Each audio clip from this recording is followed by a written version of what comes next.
Yo, how's it going, everybody? How's it going, ladies and gentlemen? This is me, Mudahar. That's the first sound I made when I went to a Buc-ee's. You know what a Buc-ee's is? I was out in Dallas for the weekend, and before I left, I made a video regarding Logan Paul's weird crypto punks, where I looked at one of his apologies to CoffeeZilla and kind of laughed at it. I spent 45 minutes breaking down a video that probably wasn't longer than 6 minutes if I remember it most.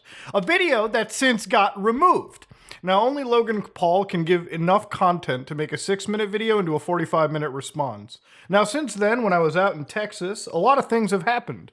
Logan Paul removed that video. Logan Paul is not suing our friend Coffee. Logan Paul has actually apologized, and he's outlined a 3-step recovery program for anybody who is playing Crypto Zoo. Now, firmly, I have seen Logan Paul apologize more than a Canadian at this point, and if it's one thing I want to start off by going with it, I don't want to be charitable, okay, anymore, all right? I am done. You know, this is not an apology that I'm going to take to heart, ladies and gentlemen. This is actually not even like Logan Paul. I'm not even going to trust Logan Paul to be real with you over here. Would I believe any of this apologies would have occurred if nobody had called him out? Probably not, to be honest. Anybody would walk away from a situation like Crypto Zoo or whatever and pretend that it almost never happened. Now, last time we covered it, Logan Paul made a pretty significant error in his apology. He threatened to sue Coffee, which, again, I'm always a fan of if anybody wanted to sue. In America, you can sue anybody for anything. So, of course, when Coffee was given the threat of a lawsuit, you have to understand in a lawsuit, there's a phase known as discovery. During a lawsuit, in order to prove who's right or wrong, both sides are going to be discovering things about each other that typically would have been left private. I can only imagine what would have been unearthed out of Crypto Zoo or any other crypto project Logan Paul would be involved in had a formal lawsuit went through. So, of course, a lawsuit isn't happening.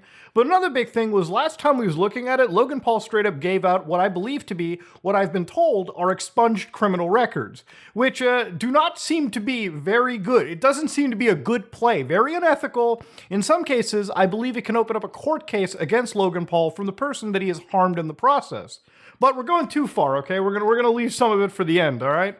Let's watch Logan Paul's brief 2-minute plan for Crypto Zoo. Let's get this out of the way.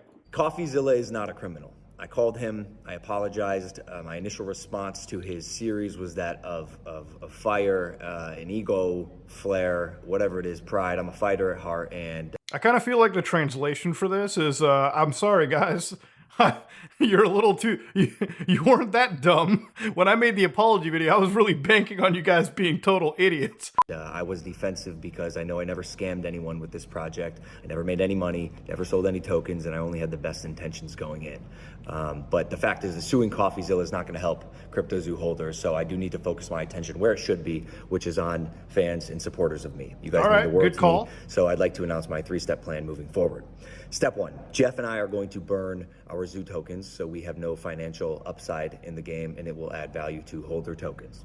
All right, that's a good plan, too. What Logan's talking about is looking at the crypto tokens that he has, throwing them into a burn wallet, a burn pool, effectively as if they never existed for him. But what it'll do is, if you know anything about cryptocurrency, burning your tokens, like let's say you have 1 million tokens, and you have 100,000 of them, by burning your tokens, you've reduced the overall supply of those tokens to 900,000, which means anybody that still holds onto those tokens gets a value increase simply because there are less of them floating around. Okay, that's the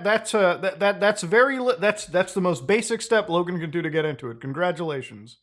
Step 2, we want to offer a rewards program for players who are disappointed in the status of the game. So essentially, you're going to be able to burn your base egg or your base animal for the mint price, which was 0.1 ETH or the equivalent in BNB. I am personally committing 1,000 ETH to this, which is about $1.3 million right now for players who want to get out. And then step 3.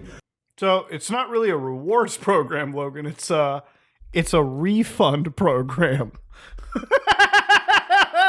Yeah, here, let me reward you guys. You know that crappy little egg you have? Hey, I'm personally going to put in a 1.3 million. You'll get your original price back. Yeah, we call that a refund, my man. That's what it's called in the professional sphere. Now, of course, Logan's committing 1.3 million to this, which is a good amount, a healthy amount, obviously. For Logan, even 1.3 million is a pretty big amount for anybody, so I'm not dogging him for that too.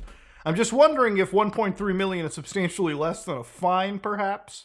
or what could have come out of a lawsuit. I don't know. All right, that's just me speculating right there. But congratulations. This is literally the bare minimum. I told you guys when I was talking about it in the 45-minute video that I was looking at Logan Paul's original apology, or not apology, but his response.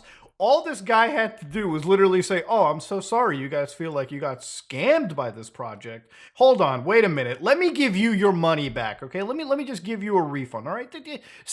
Wash your hands of all of that. But that now we're reaching a point that this has happened after the tantrum the guy threw, which we'll talk about later. But yeah, this is like the bare minimum you could have done, all right? So congratulations, you're offering a refund policy, but I guess we'll call it a reward, okay? I'll make you feel a little better. Obviously, finish and deliver the game as outlined in the white paper by completing the egg bridge from ETH to BSC for base animals and base eggs, completing the marketplace, and obviously completing the releasing your animals into the wild to accrue your yield function. Oh man, this play to earn stuff. Hopefully the game does come complete, so maybe people who have spent their money buying these eggs can make like a few pennies on the dollar by like pimping out the crypto zoo and the blockchain. So again, he's pledged to complete the game, which I guess after this, everyone's going to be watching for 2023, 2024 to see like a hawk if he finishes this game. Which brings me to one point here real quick. Let's just divert the attention. So here's like YouTuber Yippee, which you got to give him like some love. The guy's at 16K subscribers, and he made a pretty awesome video where he actually made like Logan Paul's Crypto Zoo game, but entirely for free, ladies and gentlemen. So again, maybe Logan, you should hire this guy. I'm sure you can finish the development a little bit quicker. Again, these play to earn games, look, I'm not going to dog him for it, but ladies and gentlemen, given the drama and all the controversy surrounding Crypto Zoo, maybe whittle it back. I wouldn't trust this with like a 20-foot pole at this point, but if Logan's committed to it, I can 100% bet my left nut that it'll probably be completed after the amount of backlash the guy's gotten. To say I am disappointed in how this was handled internally is an understatement. There's a full internal investigation going on along with an audit. I wonder what that'll turn up internally. Legal action for whomever needs to be held accountable. If any legal action for whoever needs to be held accountable. All right, so hopefully he's probably looking into Eddie Ibanez and our Pokemon card loving friend, the Crypto King. Hopefully Logan is looking into those guys. Maybe Logan is looking into the amount of people around them. I have to imagine they have to be doing this to probably appease maybe some law enforcement. Again, this is me speculating, but I have to imagine this story has gained so much traction that it probably is picked up on the radars of the FBI, the SEC, probably the IRS at this point, and many financial institutions in the country, where they're actually looking at this as one of the next big influencer crypto cases. And I have to imagine Logan Paul is doing this investigation not only to obviously clear him and Jeff and the various friends of his, but to make sure, again, the right person is actually sent. Look, at the end of the day, financial crimes are not drama. I really hate it when people are like, but Muda, why would you ever cover this drama? What's the point of it? Look, drama is like really stupid shit on the internet, okay? There's tons of that stuff that comes out. Look, right now there's like an entire drama about like one police officer pretty much doing a squad wipe on a police station. You know how much that matters to me? Very little. It's a funny meme, funny story, but it's ultimately not worth covering. Financial stuff like Crypto Zoo, financial issues like this, financial problems, financial kerfuffles are super important to cover because at the end of the day, the actual harm that comes out of this is real, completely real for not only tens of people, hundreds of people, maybe thousands of people. And of course, when it's happening in the influencer space, it makes all of us look bad if we're completely quiet about it when one of our people is acting a little shadier than normal. So of course you have to come shadier than normal. Jesus Christ. It's like implicating everyone.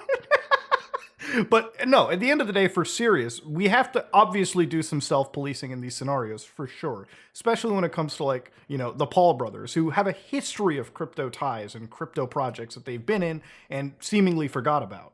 Money is recovered in the process, it'll go right to the community. My sole obligation is to my supporters, and I know this video is long overdue. Here it is. I'm sorry, guys. I apologize for how this has unfolded thus far, and I want people to know that they can trust me and that I'll always take. Yeah, nobody should trust Logan Paul, period. Now, at the end of the day, all right, I'm somebody that loves to give second chances, but with Logan Paul, this is like the 9th chance at this point. Logan has not really properly addressed a lot of the key concerns, even with his own 6-minute response video. You know, Logan, are you going to talk about the fact that you straight up threw somebody's expunged records apparently out in the open, pretty much threw an armed robbery charge on them about a liquor store and pretty much caused them to freak out over what is supposedly like actual alleged slander towards him, alleged defamation. What about the entire point of like Dink Doink? One of my big points of like my previous video was looking into Logan Paul's actual blockchain history and looking through the other projects that he was involved in.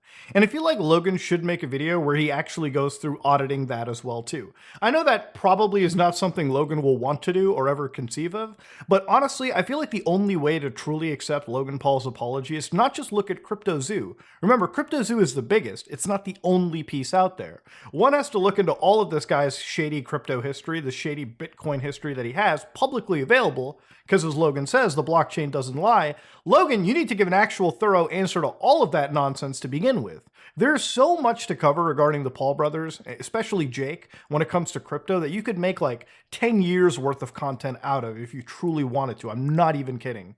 But Logan has never addressed anything substantial in these situations, and it really seems like these entire apologies are built so that Logan can have some form of out when it comes to law enforcement investigations, which I have no doubt are completely coming towards CryptoZoo or any project that Logan's worked on.